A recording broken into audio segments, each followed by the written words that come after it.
Le samedi 3 octobre, à White Pine, une petite ville du Tennessee des États-Unis, Michaela Dyer, une petite fille de 8 ans, a été assassinée devant sa maison par son jeune voisin, un adolescent de 11 ans, qui son identité n'a pas encore été dévoilée.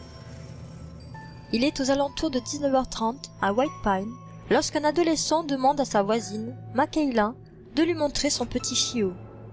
Celle-ci refuse et lui répond non.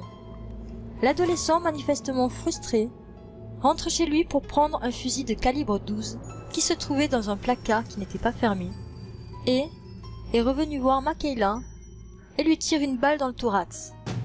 Elle est transportée à l'hôpital de Morriston Hamlem et succombe à ses blessures quelques heures après son arrivée.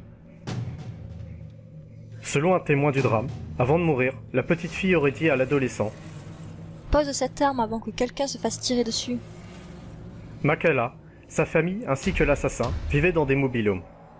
La gérante des lieux a expliqué « Il a d'abord pointé son arme vers la fenêtre de la chambre de mon fils, ensuite vers une autre fille, et puis finalement vers Michaela. Je ne sais pas s'il savait qu'elle était chargée. » L'arme en question appartenait à son père et avait été acquise de façon légale. Le port d'armes dans le Tennessee est tout à fait légal.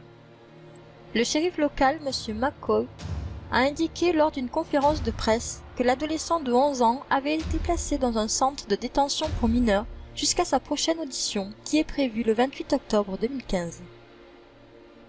Michaela et l'adolescent, dont le nom n'a pas encore été dévoilé, allaient à la même école primaire. D'après la mère de Michaela, Latasha Dyer, l'adolescent harcelait et insultait sa fille à l'école.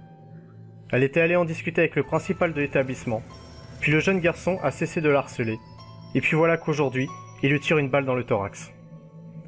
Sa mère, très émue, se confie aux médias. C'était une petite fille tellement précieuse. Peu importe l'humeur dans laquelle vous étiez, elle pouvait toujours mettre un sourire sur votre visage. Je veux qu'elle revienne, ce n'est pas juste. Embrassez votre bébé tous les jours, parce que vous n'êtes pas certain de pouvoir la voir le lendemain.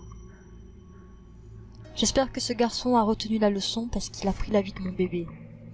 Et je peux pas la faire revenir. Lorsque nous avons emménagé à White Pine, le garçon a commencé à embêter Michaela. Il se moquait d'elle, l'insultait, il était méchant. Je suis allé voir le principal pour lui parler de tout cela, et il avait finalement accepté de se calmer.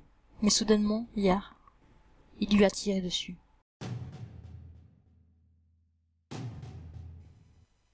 Une page a été ouverte afin de récolter des dons pour aider la famille de Michaela à payer ses funérailles.